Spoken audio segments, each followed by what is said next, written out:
अगर आप MBBS Russia से करना चाहते हैं तो बहुत सारे सवाल आपके मन में होंगे, जैसे रशिया की सबसे प्रतिष्ठित मेडिकल यूनिवर्सिटीज कौन सी हैं, कौन सी यूनिवर्सिटीज ऐसी हैं जहां खर्चा कम है लेकिन एजुकेशन बहुत अच्छी है, कौन सी यूनिवर्सिटीज का एफएमजी पासिंग परसेंटेज सबसे अच्छा है और कौन सी यूनिवर्सिटीज ऐसी हैं जिनकी लोकेशन का कंसर्न आपको होना चाहिए।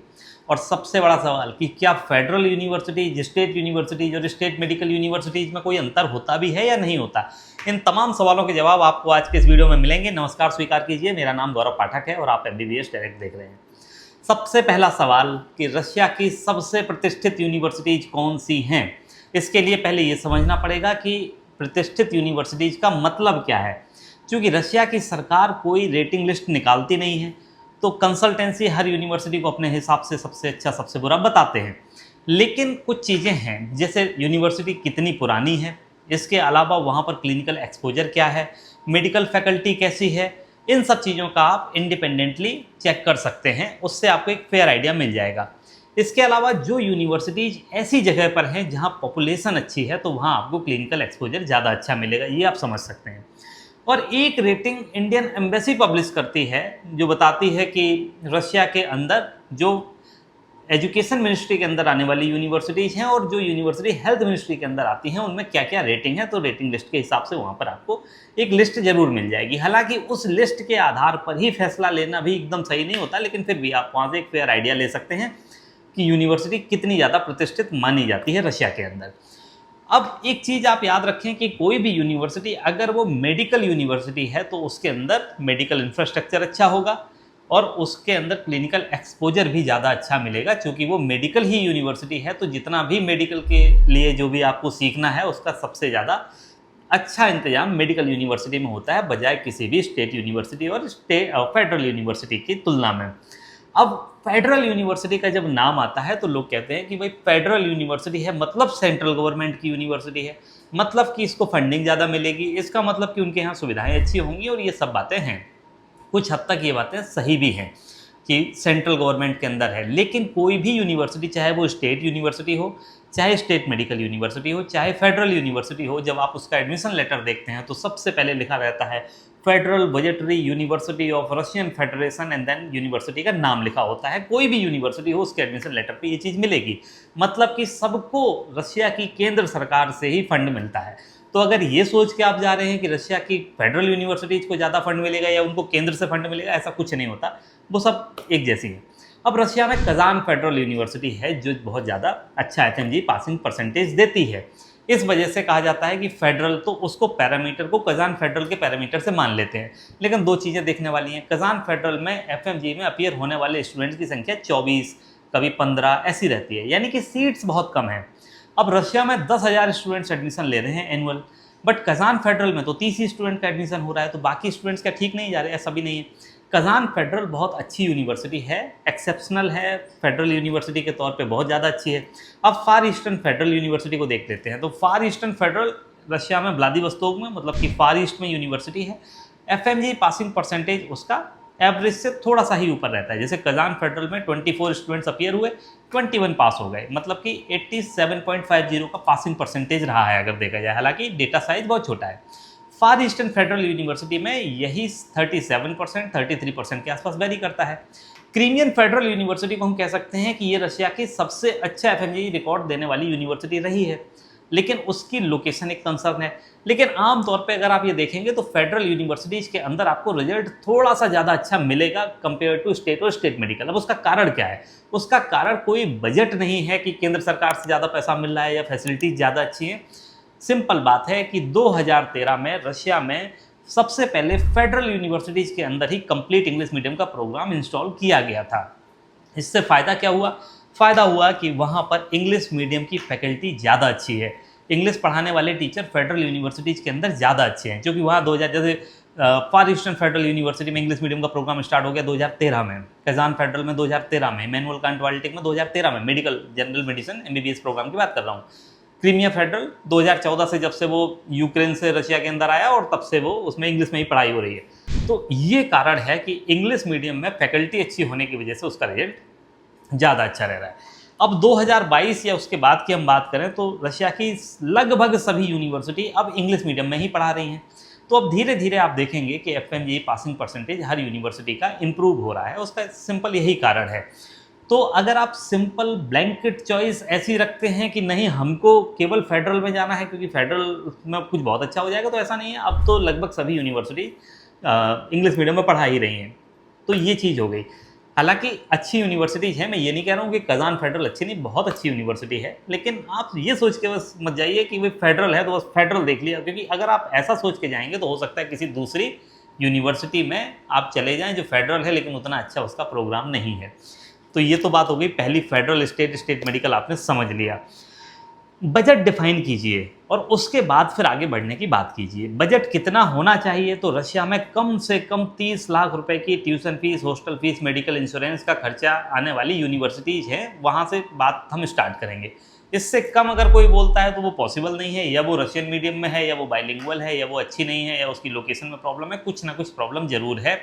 अगर आप यूनिवर्सिटीज ऐसे देखेंगे जहाँ किसी तरह का कोई झंझट नहीं है, अच्छी पीसफुल सिटी है, सब कुछ अच्छा है, क्लिनिकल एक्सपोजर अच्छा है, तो खर्चा कम से कम 30 लाख रुपए होगा। अब ये 30 लाख रुपए के खर्चे में ना तो खाने का खर्च शामिल है, ना डॉक्यूमेंट प्रोसेसिंग फीस शामिल है, ना ही पर्सनल आपकी जो भी एक्सपेंडिचर होंगे वो शामिल है, ना ही फ्लाइट का खर्चा शामिल है। तो कितना खर्चा होना चाहिए रशिया की किसी ठीक ठाक यूनिवर्सिटी से MBBS करने का? तो वो खर्चा 45 लाख रुपए बनता है। 30 लाख रुपए फीस हो गई, हम मान के चलते हैं 15 लाख रुपए का आपका अपना भी खर्चा हो गया, जिसमें कि खाने का खर्च हो गया 6 साल के दौरान, पॉकेट मनी का खर्च हो गया, कितना भी एडजस्ट करेंगे 15 लाख यहाँ खर्चा हो ही जाएगा। तो 30 + 15 हो गया 45। एडमिशन प्रोसेसिंग फीस वगैरह सब कुछ लगा लेंगे तो ये 45 से फिर से 2-2.5 लाख रुपए तो कम से कम बढ़ ही जाएगा। तो ये आपका 47-48 हो जाएगा। इसको 50 मान लो, आप ज़्यादा पीसफुल रहोगे। 50 लाख रुपए का खर्चा MBBS रशिया से करने का है। अब इसके अलावा जैसे जैसे आप यूनिवर्सिटी और ज़्यादा बेटर चूज़ करते रहोगे, वैसे वैसे ये आपका खर्चा और ज़्यादा बढ़ता रहेगा। तो अगर आप रशिया की और ज़्यादा अच्छी यूनिवर्सिटीज़ में जाते हैं, जैसे कि वोल्गोग्राद स्टेट मेडिकल यूनिवर्सिटी, तो यहाँ पर खर्चा आपका हो जाएगा 45 लाख रुपए और प्लस आपका 15 लाख रुपए और 20 लाख रुपए पकड़ लीजिए, तो सारा अदर एक्सपेंसेस की बात कर रहा हूँ, पर personal expense, food, flight, admission processing fees वगैरह सब कुछ आप लगा लो, तो ये आपका खर्चा 20 लाख रुपए बढ़ जाएगा। तो 45 लाख रुपए फीस है, 20 लाख रुपए इसमें ऐड कर दो, हो गया आपका 65 लाख रुपए। तो समथिंग ऐसे ही आपका बढ़ता चला जाएगा। मैफी में भी 60-65 का खर्चा आएगा ही आएगा। तो ये है। तो कई बार मैंने ऐसा देखा है, स्टूडेंट्स भी कहते हैं कि नहीं आप तो बता रहे हो कि रशिया से 50 लाख का खर्चा हो जाएगा, बट हमको तो कोई बताया कि सब कुछ जोड़ के, खाना पीना सब कुछ ऐड करके खर्चा 32 लाख रुपए में हो जाएगा। तो ये ऐसा होता नहीं है, या तो कोई आपको झूठ बोल रहा है, या गलत यूनिवर्सिटी में बोल रहा है, या गलत फीस बता रहा है। तो ये सब चीज़ें तो आपने समझ ली। अब यूनिवर्सिटीज़ कैसे डिसाइड करोगे? तो उसके लिए आप अगर रेटिंग लिस्ट देखना चाहते हो तो एक ही रेटिंग मिलेगी, वो इंडियन एम्बेसी की वेबसाइट पे मिलेगी। उसके हिसाब से देखोगे तो एक आइडिया आपको मिल जाएगा। लेकिन मैं आपको बता रहा हूँ स्टूडेंट्स के फीडबैक के आधार पे कि कौन सी यूनिवर्सिटी सबसे अच्छी मानी जाती है। अब हम मान लेते हैं कि आपका बजट 50 लाख रुपए का ही है, सब कुछ जोड़ के, जिसमें tuition fees, hostel fees, Indian mess का चार्ज, सब कुछ जोड़ के 50 लाख का खर्चा है। अब 50 के बजट में आपको कौन सी यूनिवर्सिटी सबसे सही रहेगी? तो उसमें एक ही नाम आता है, केमरोवो स्टेट मेडिकल यूनिवर्सिटी। ये सबसे अच्छी चॉइस है। कैसे है? FMGE पासिंग परसेंटेज, जब यूनिवर्सिटी बाइलिंगुअल हुआ करती थी, मतलब कि अभी जो लेटेस्ट पासिंग परसेंटेज है वो 2025 का है। तो 2025 का मतलब है कि स्टूडेंट्स ने एडमिशन 2019 में लिया होगा। 2019 में केमरोवो स्टेट मेडिकल यूनिवर्सिटी के अंदर प्रोग्राम कंप्लीट इंग्लिश मीडियम का था ही नहीं, बाइलिंगुअल प्रोग्राम था। तो बाइलिंगुअल में पढ़ने के बावजूद भी क्या रिजल्ट दिया है? तो रिजल्ट एवरेज रहा है इसका 35% का। तो 35% का एवरेज FMGE पासिंग परसेंटेज है। रशिया में एवरेज 30 रहता है, इसका 30 से 40 के बीच में वेरी करता है। मैंने 35 को एक बेसलाइन माना है। तो 35% का FMGE पासिंग परसेंटेज है। बाइलिंगुअल में पढ़ाते हुए जाहिर सी बात है, जब इंग्लिश में पढ़ा रहे हैं 2022 के बाद से, तो वो रिजल्ट भी धीरे धीरे बढ़ेगा। तो एक तो चीज़ ये हो गई। इस फैक्टर के आधार पर मैं बोलता हूँ लो कॉस्ट में सबसे अच्छी यूनिवर्सिटी केमरोवो स्टेट मेडिकल यूनिवर्सिटी। दूसरी है इवानोवो स्टेट मेडिकल यूनिवर्सिटी। कैसे? मॉस्को से कनेक्टिविटी अच्छी है, 285 किलोमीटर की दूरी पर है। अगर आप मॉस्को से ट्रैवल करेंगे तो 285 किलोमीटर है, जाने के बहुत सारे साधन हैं, लोकेशन बहुत अच्छी है, इवानोवो सिटी बहुत अच्छी है। यूनिवर्सिटी बहुत ज़्यादा स्ट्रिक्ट हो गई है। इसमें भी जो अभी लेटेस्ट पासिंग परसेंटेज है वो 23% का है। 23% का मतलब हो गया कि वही 2019 वाला बैच था, कंप्लीट रशियन मीडियम में पढ़ाई होती थी, कुछ ही बच्चे जाते थे। तब तक कोई ऐसी रेगुलेशन थी नहीं कि आप रशियन में पढ़ोगे, इंग्लिश में पढ़ोगे, बाइलिंगुअल पढ़ लो। उस समय तो ऐसा था कि आप बस विदेश से करके आओ यहाँ FMG, आप पास करिए और लाइसेंस ले लीजिए। तो स्टूडेंट्स चले जाते थे, हालांकि फीस बहुत कम होती थी उस समय, 1 लाख रुपए साल की फीस हुआ करती थी, तो बहुत से स्टूडेंट चले जाते थे। तो अभी उसका जो परसेंटेज है वो 23% लेटेस्ट है। लेकिन 2022 के बाद से इंग्लिश मीडियम का प्रोग्राम है, तो इसका फ़ायदा मिलेगा। अभी जो स्टूडेंट पढ़ रहे हैं उनका फीडबैक बहुत अच्छा आता है, तो उसका फ़ायदा आपको मिलना है। इन सब चीज़ों के हिसाब से लोकेशन वगैरह का एडवांटेज देखते हैं, खर्चा देखते हैं, तो इवानोवो एक बहुत अच्छी चॉइस बन के आती है। तो दूसरी चॉइस इवानोवो हो गई। तीसरी चॉइस हो गई northern state medical university. Students कहते हैं कि यूनिवर्सिटी बहुत अच्छी है। अब इसमें मैं आपको बताता हूँ कि क्या था और अब क्या हो गया और क्यों मैं ऐसे बोल रहा हूँ। FMG पासिंग परसेंटेज 25% से लेकर 28% के बीच में वेरी करता है। मैंने सेपरेट एक वीडियो बना रखा है, डिस्क्रिप्शन में उसका लिंक डाल दूंगा, तो आप देख लेना। हर यूनिवर्सिटी का पिछले 3 सालों का 23, 24, 25 का जो रिजल्ट रहा है उसके बारे में कंप्लीट एनालिसिस मैंने की है, तो वो आप देखेंगे तो आपको अच्छी जानकारी मिलेगी उससे। तो डिस्क्रिप्शन में लिंक है, आप देख लेना। फिलहाल हम वापस आते हैं नॉर्दर्न पे। नॉर्दर्न स्टेट मेडिकल यूनिवर्सिटी में बहुत ज़्यादा इंडियन स्टूडेंट्स एडमिशन लेते थे। नंबर ऑफ एडमिशन्स 300, 400, 600 तक होते थे साल में। अब यूनिवर्सिटी को ऐसा लगा कि हम इतनी बड़ी यूनिवर्सिटी, इतनी अच्छी यूनिवर्सिटी हम किसी को भी ले रहे हैं, और इससे क्या हो रहा है कि हमारा FMG पासिंग परसेंटेज ठीक नहीं हो रहा। इसके अलावा रेपुटेशन भी बहुत अच्छी नहीं जा रही है, बहुत ज़्यादा स्टूडेंट्स एडमिशन ले रहे हैं और वहाँ पर तमाम तरह की चीज़ें हो रही हैं। तो हमको ये सब नहीं चाहिए। यूनिवर्सिटी ने अपना कंप्लीटली जो भी इंफ्रास्ट्रक्चर था पूरा चेंज कर दिया। इंफ्रास्ट्रक्चर से मेरा मतलब है फैकल्टी चेंज कर दी, स्टाफ चेंज कर दी, लेबोरेटरी में नई नई चीज़ें लगाई, ये सब चेंज करके उन्होंने 2025 से क्या काम किया कि एक टफ एंट्रेंस एग्जाम के जरिए एडमिशन लेना चालू कर दिया। टोटल नंबर ऑफ सीट्स की लिमिटेशन 280 से 300 के बीच में रखा है, मतलब 300 से 280 पहुंचे पिछले साल। तो 300 सीट्स मैक्सिमम होंगी, लेकिन उसमें भी एंट्रेंस एग्जाम के जरिए होगा। तो पिछले साल 1200 से ज़्यादा स्टूडेंट्स अपीयर हुए, 300 लोगों ने उसमें एंट्रेंस एग्जाम पास किया। वो लोग स्टडी कर रहे हैं, वो लोग बताते हैं कि स्टडी अब बहुत ज़्यादा स्ट्रिक्ट है हमारे पास में। सीनियर बोलते हैं कि उतनी पहले नहीं हुआ करती थी जितनी अब हो गई। तो हो सकता है कि भविष्य में इसका अच्छा परिणाम देखने को मिले।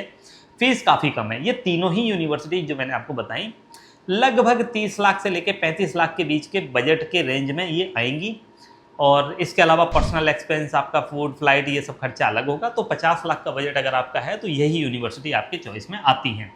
तो ये 3 सबसे अच्छी यूनिवर्सिटी। अब एक यूनिवर्सिटी है नॉर्थ कोकासस फेडरल यूनिवर्सिटी। इसने 2026 से बोला है कि हम इंग्लिश मीडियम में प्रोग्राम स्टार्ट करेंगे और इंडियन स्टूडेंट्स को इनवाइट कर रहे हैं कि आप आइए हमारे यहाँ पढ़िए।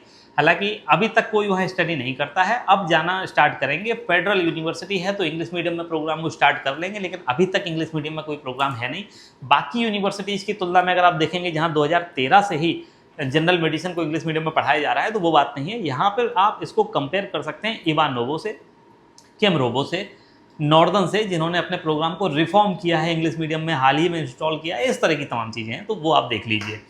तो नॉर्थ कोकासस फेडरल यूनिवर्सिटी, ये 4 यूनिवर्सिटी कुल मिला के ऐसी हैं जिनका FMG पासिंग परसेंटेज अगर आप देखोगे आने वाले समय में बहुत अच्छा हो सकता है। और जो चीज़ें मैंने बताई उनका ध्यान रखो। एक और यूनिवर्सिटी है चुवास स्टेट यूनिवर्सिटी। ये यूनिवर्सिटी स्टेट यूनिवर्सिटी है, अच्छी है, FMG में अच्छा रिजल्ट दिया है। बहुत ज़्यादा स्टूडेंट्स का एडमिशन होता नहीं है। अगर आप डेटा उठा के देखेंगे तो लगभग 40-50 स्टूडेंट FMG में अपीयर होते हैं और लगभग 40 से 50% के बीच का रिजल्ट रहता है। तो ये सब चीज़ें आपको यहाँ पर अच्छी मिलेंगी। तो चुवास स्टेट यूनिवर्सिटी के साथ में हमारा अभी हाल ही में कोऑपरेशन एग्रीमेंट हुआ है, तो अगर आप चाहेंगे तो हम एडमिशन प्रोसेस करा देंगे। पिछले वीडियो में मैंने बोला था कि यूनिवर्सिटी अच्छी है, लेकिन हम उसमें एडमिशन नहीं कराते, बट अब स्थिति बदल गई है, तो मैं आपको बता रहा हूँ हम एडमिशन करवा सकते हैं, क्योंकि यूनिवर्सिटी ने खुद ही हमें अप्रोच कर लिया। ठीक है, तो ये तो हो गई लो कॉस्ट की। इनके अलावा कोई भी यूनिवर्सिटी जो 30 लाख रुपए से कम की फीस में है, हम वहाँ पर रिकमेंडेशन नहीं देते अपनी।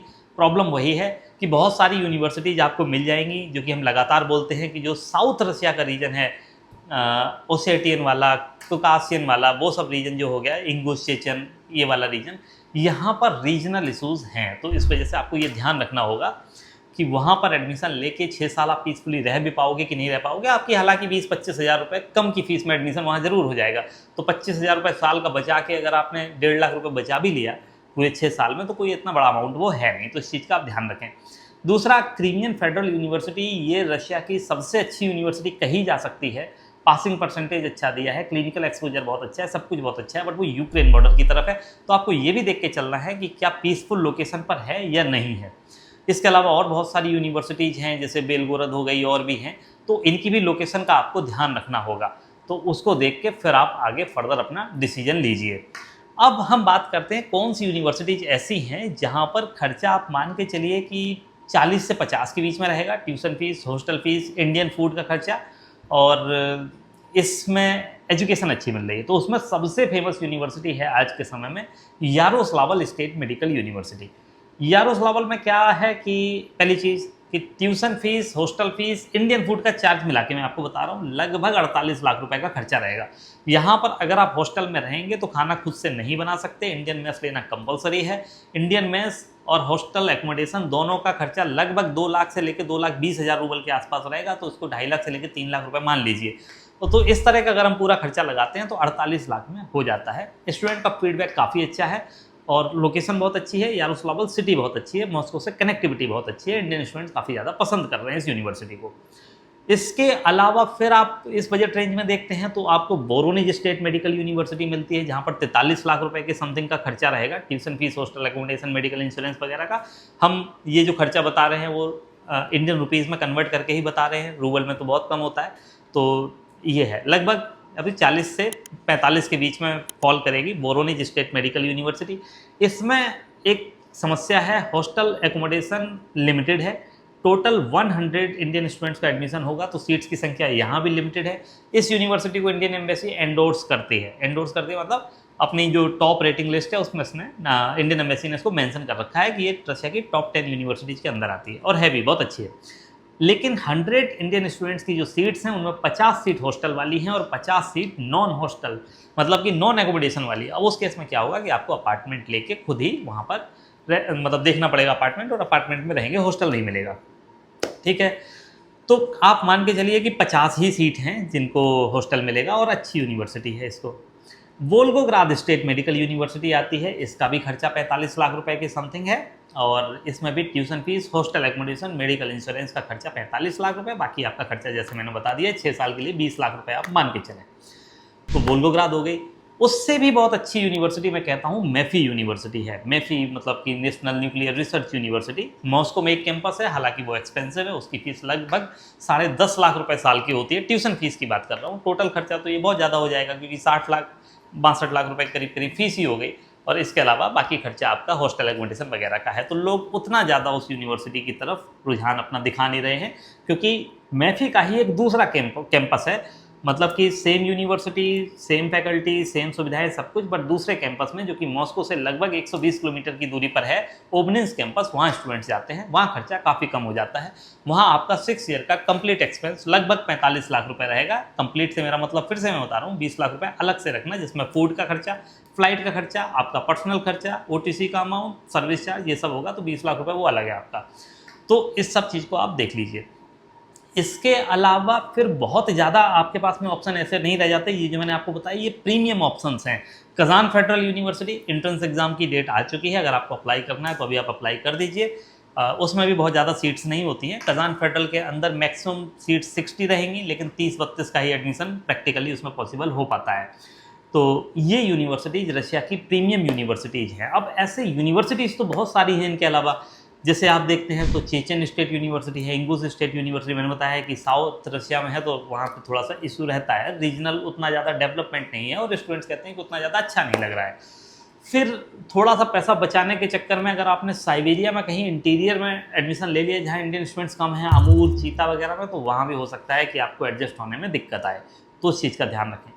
अब कहीं भी आप एडमिशन ले रहे हो, एक चीज़ हमेशा ध्यान रखो कि आप किसी भी कंसल्टेंट से ये उम्मीद मत करो कि वो आपको कन्विंस करे कि MBBS रशिया से कर लो, बहुत अच्छा रहेगा, बहुत एडवांटेजेस हैं। कुछ भी नहीं है, वो आपको खुद से डिसाइड करना है कि क्या आप MBBS अब्रॉड से कर सकते हो, वहाँ रह पाओगे, खाने पीने के आने वाले चैलेंजेस, होम सिकनेस की प्रॉब्लम, कठिन पढ़ाई, ये सब आप खुद से कर लोगे या नहीं।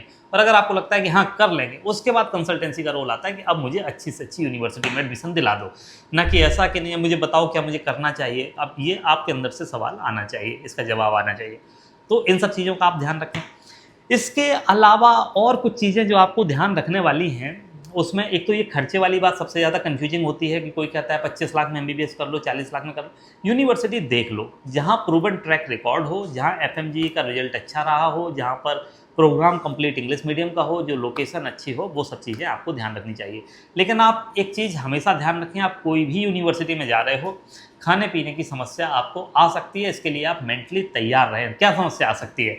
आपको मेस का खाना पसंद नहीं आएगा, मैं अभी बता रहा हूँ आपको क्यों नहीं पसंद आएगा, क्योंकि वहाँ पर मिलने वाले आटा और चावल और सब्जियों का टेस्ट इंडिया में जो चीज़ें आप अभी यूज करते हैं उनसे बहुत ज़्यादा अलग होता है। अलग होता है तो आपको लगेगा कि हाँ ठीक है, इंडियन रोटी मिल रही है, चावल मिल रहा है, सब्जी मिल रही है, लेकिन अब सब्जी का टेस्ट थोड़ा बहुत तो अलग है, मतलब ऐसा नहीं है कि बहुत अलग है, लेकिन हाँ थोड़ा बहुत अलग होता है। तो टेस्ट बड्स को एडजस्ट होने में टाइम लगता है, इस चीज़ का ध्यान रखें। अब एडमिशन प्रोसेस करवाते समय क्या ध्यान रखें, जैसे मैं आपको अपना बताता हूँ MBBS डायरेक्ट में। MBBS डायरेक्ट में हमारा काम क्या है कि हम सबसे पहले सर्विस एग्रीमेंट शेयर करते हैं। उसमें डिटेल में लिखा हुआ है कि क्या क्या हम काम करते हैं, क्या क्या काम हम नहीं करते हैं, क्या हमारी जिम्मेदारी है, क्या हमारी जिम्मेदारी नहीं है।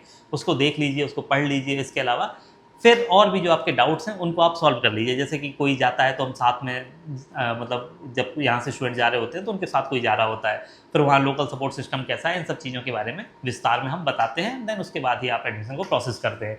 क्लियर कट रिफंड पॉलिसी है, तो हमारे स्ट्रक्चर पे ही लिखा हुआ है कि अगर दिल में आए कि नहीं करना है MBBS, या लगे कोई दूसरा कंसल्टेंट हमें अच्छे में करवा रहा है, सस्ते में करवा रहा है, तो आप कभी भी रिफंड ले सकते हैं। इस तरह की क्लियर कट कंडीशंस लिखी हुई हैं। उसमें कोई ज़्यादा ऐसा नहीं है कि आप सोचें कि स्टार बना के कुछ छोटे छोटा लिख दिया और उसके पीछे कंडीशंस अप्लाई, कुछ भी कंडीशन अप्लाई नहीं हुआ है। तो वो आप खुद से तय कर लीजिए कि आपको क्या कहाँ पे कंसल्टेंसी के थ्रू प्रोसेस करना है। उसके बाद आप एडमिशन को प्रोसेस कर सकते हैं। रशिया में 2 पार्टी 3 पार्टी 2 तरह के एग्रीमेंट होते हैं। अगर आप चाहेंगे कि आप कंसल्टेंट के साथ में जुड़े रहें 6 साल तक, तो फिर उसका मतलब है कि आपका 3 पार्टी एग्रीमेंट ही साइन होगा। मतलब कि ऑफिशियली कंसल्टेंट की लायबिलिटी आती है कि वो आपको वहाँ पर देख रेख करे या लोकल सपोर्ट प्रोवाइड करे। और जहाँ पर 2 पार्टी एग्रीमेंट होता है वहाँ ये एडमिशन हो गया, एडमिशन होने के बाद हम और यूनिवर्सिटी आपस में देख लेंगे, कंसल्टेंट अलग हो गया। तो ये दो होता है। अधिकतर फेडरल यूनिवर्सिटी में 2 पार्टी एग्रीमेंट होता है, तो वहाँ बहुत ज़्यादा एक्सटेंसिव सपोर्ट पॉसिबल नहीं होता, वहाँ एक लिमिटेड सपोर्ट का दायरा होता है। और जो स्टेट और स्टेट मेडिकल यूनिवर्सिटीज़ हैं वहाँ जनरली 3 पार्टी एग्रीमेंट ही होते हैं। 3 पार्टी एग्रीमेंट का मतलब है कि कंसल्टेंट की काफ़ी जिम्मेदारी होती है। काफ़ी जिम्मेदारी का मतलब थर्ड पार्टी जिम्मेदारी नहीं होती, लेकिन हाँ हॉस्टल प्रोवाइड करना, मैस अगर चाहिए तो मैस का इंतजाम करवाना, लोकल कोई स्टाफ होगा जो इमरजेंसी में हेल्प कर सके, ये सब चीज़ें स्टेट और स्टेट मेडिकल में होती है, फेडरल में नहीं होती। मतलब मेरे कहने से ना कहने से चीज़ें नहीं बदल जाएंगी, ये ऐसा ही होता है, ऐसा नियम है। तो इन सब का ध्यान रखो। कुछ फेडरल थर्ड पार्टी भी करवाती हैं, वो एक अलग बात है, लेकिन अधिकतर ऐसा ही रहता है। ये हो गया। अब एडमिशन प्रोसेस कब करना चाहिए इसका आपको मैं बताऊं कि वैसे तो यूनिवर्सिटीज़ के एंट्रेंस एग्ज़ाम की डेट अब पब्लिश हो गई है। अधिकतर यूनिवर्सिटीज़ के फर्स्ट फेज़ का एंट्रेंस एग्ज़ाम मिड जुलाई में स्टार्ट हो जाएगा। जैसे कजान फेडरल का है वो 10 से 20 जुलाई के बीच में हो रहा है, वोल्गोग्राद का भी 10 से 20 जुलाई के बीच में हो रहा है। नॉर्दर्न स्टेट मेडिकल यूनिवर्सिटी उसका भी एंट्रेंस एग्ज़ाम की डेट आ गई है। आई थिंक 8 से लेकर 15 के बीच में वो एंट्रेंस एग्ज़ाम कंडक्ट करवाएंगे। ऐसे ही नॉर्थ वेस्टर्न ने भी एंट्रेंस एग्ज़ाम की डेट पब्लिश कर दी। तो इस तरह की चीज़ें हैं, लेकिन ये फेज़ 1 का एंट्रेंस एग्ज़ाम है। अगर फेज़ 1 में लोग बैठेंगे और उसके बाद कुछ एंट्रेंस एग्ज़ाम में स्टूडेंट्स फेल होते हैं तो फेज़ 2, फेज़ 3, फेज़ 4 ये सब होते चले जाएंगे। आप एक्सपेक्ट करें कि ये अगस्त के मिड से यूनिवर्सिटी एडमिशन क्लोज करना चालू कर देंगी। कुछ यूनिवर्सिटीज़ का एडमिशन का क्राइटेरिया बहुत स्ट्रिक्ट होता है, जैसे कि इवानोवो स्टेट मेडिकल यूनिवर्सिटी। इसमें कोई भी स्टूडेंट अप्लाई करे, कोई ना करे, कोई एक भी स्टूडेंट का एडमिशन हो या ना हो, उनको अपना एंट्रेंस एग्जाम 5 अगस्त के आसपास ले लेना होता है। अब 5 अगस्त को एंट्रेंस एग्जाम लिया तो इसका मतलब है कि 15 जुलाई तक आप अप्लाई कर सकते हो। उसके बाद में फिर चांसेस काफ़ी कम हो जाते हैं। शायद ही ऐसा हो कि वो सेकंड फेज का एंट्रेंस एग्जाम करवाएं, लेकिन अगर होगा तो वो हो सकता है, कुछ पता नहीं। लेकिन अभी तक उनका ट्रैक रिकॉर्ड ऐसा है नहीं कि वो करवाते हो। इस साल सिचुएशन थोड़ी सी अलग जरूर है, क्योंकि नीट भी अब 2 बार हुआ है तो डिले हो गया, वो सब चीज़ें एक हैं। ऐसे ही बोरोनिज स्टेट मेडिकल यूनिवर्सिटी का मिड अगस्त में एडमिशन क्लोज, तो मतलब क्लोज, फिर उसके बाद कुछ नहीं हो सकता। वोल्गोग्राद में हम एक्सपेक्ट कर सकते हैं कि अगस्त के मिड तक एडमिशन चलता रहेगा और उसके बाद हो सकता है कि क्लोज हो जाए। तो इस तरह से एडमिशन जैसे जैसे फुल होती जाएंगी सीट, वैसे वैसे एडमिशन क्लोज होते जाएंगे। लेकिन फिर भी हड़बड़ी ना करें, आप खुद से विचार करें कि MBBS अब्रॉड आपके लिए सही है या नहीं, रशिया से MBBS करना आपके लिए सही है या नहीं, वहाँ पर आपको किस किस तरह का सपोर्ट चाहिए, उसके बारे में खुल के बात कर लें कंसल्टेंट से। एग्रीमेंट पे देख लें कि वो क्या सर्विस दे रहे हैं, क्या नहीं है, कितनी लायबिलिटी है, कितनी लायबिलिटी नहीं है, और उसके बाद में फिर जब सब चीज़ें ठीक लग जाए तभी प्रोसेस करें। ऐसा नहीं है कि आपको कोई बोल रहा है कि आज सीट खत्म हो जाएगी, आप अप्लाई कर दो, आप कन्विंस नहीं हो, फिर भी आपने अप्लाई कर दिया, तो वो एक गलत बात हो जाती है। तो thank you for watching this video. अगर फिर भी कुछ ऐसा सवाल आपके मन में रह गया हो जो आंसर ना हुआ हो, तो वो आप कमेंट करके ज़रूर बताएं। जैसा मैंने बताया डिस्क्रिप्शन में वीडियो का लिंक है, उसको आप ज़रूर देख लीजिए। उसमें एफएमजी का एनालिसिस है, कंट्री वाइज है, उज्बेकिस्तान भी है, उसमें किर्गिस्तान की यूनिवर्सिटीज़ भी है, तो उसको आप देख लीजिए। और अगर एमबीबीएस डायरेक्ट से एडमिशन लेना है तो फिर ये नंबर है, इस पर कॉल कर लीजिए, हमारी वेबसाइट पे विजिट कीजिए, हमारे और वीडियोस देखिए जो लेटेस्ट 2026 में एडमिशन प्रोसेस के लिए बनाए गए हैं, उनको आप देखिए। और कोई डाउट है तो आप इस नंबर पे कॉल कर सकते हैं। Thank you for watching this video, have a great time, bye bye.